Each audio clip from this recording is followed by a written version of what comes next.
This segment brought to you by Kansas Regenerative Medicine. Your stem cells, your health, your life. Marco the Polo Bear. You know, and one time he was coming up to Fancy Gap, Virginia. He was going to be at Sunnyside, which was a little store there, and a wonderful store. It had a little bit of everything, and they got special shipments of Christmas toys in, you know. So Marco the Polo Bear was going to be there. So I was going to go meet Marco the Polo Bear. And it snowed, and we couldn't go because the roads were too bad, and they canceled Marco the Polo Bear's visit because of snow. Oh, no. I will never forget that. I must have been 6 or something. I was so disappointed I didn't get to meet Marco the Polo Bear. As you know, we're in the state capitol today.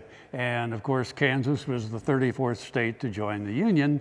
And the 34th president of the United States was Eisenhower from the state of Kansas. Boy, that worked out well, didn't it? It did. So, but you took a trip over to the Eisenhower Museum, which is in Abilene. I love the Eisenhower Museum. I love taking friends there. So this is another great place over the winter break, or you know, whenever you have friends come to town, take them to the Eisenhower Museum. I've also researched in the library there, which is a really incredible and phenomenal research facility. But we forget, Frank, because, you know, you and I lived through so much of it.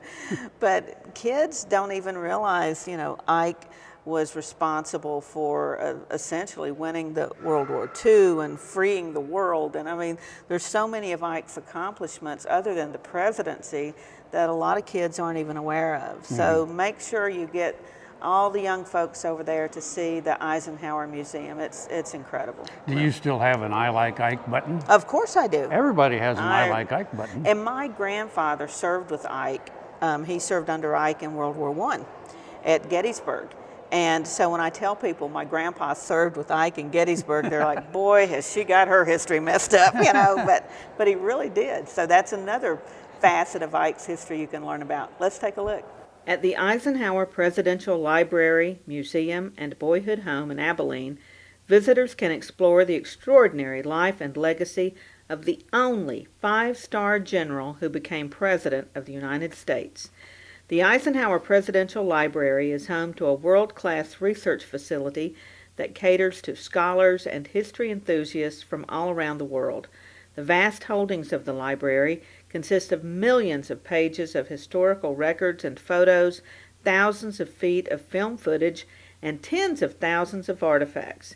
It is one of 13 presidential libraries administered by the National Archives. They preserve the documents and artifacts of our presidents, providing insight into the times in which these presidents lived and served the nation. The Eisenhower Museum and Boyhood Home allow visitors to explore Ike's boyhood years growing up in America's heartland, his years as a military leader, and his presidency.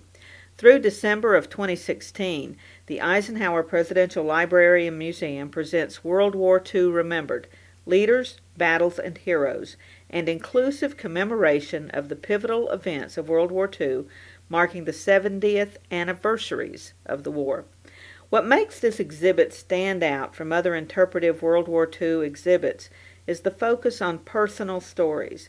The exhibit strives to honor the unsung heroes and tell the lesser-known stories of the time. The accounts of such groups as the Tuskegee Airmen, Native American Code Talkers, the brave contribution of the Ritchie Boys, and the heroic stories of women at war and on the working home front are shared. Also on exhibit through December 2016 is Be Ye Men of Valor, Allies of World War II. While it was major industrial powers like the United States, England, and the Soviet Union that provided the bulk of manpower and resources, dozens of other allies selflessly spent blood and treasure of their own to defeat the Axis powers.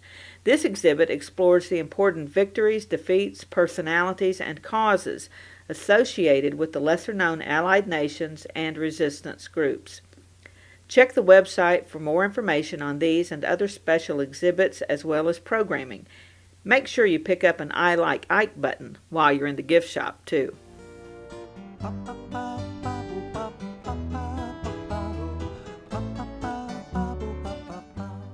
Look Lecompton. The name was splashed across newspapers throughout America and Europe. It was debated in the halls of Congress. Lecompton interprets its unique territorial history with 2 museums and other sites. Events throughout the year celebrate history and community. Visit the Territorial Capitol Museum, where more than 70 trees are displayed with thousands of antique and vintage ornaments, and be sure to stop in the gift shops in both Lecompton museums. Spend the day in historic Lecompton, shopping, eating, savoring the rich history.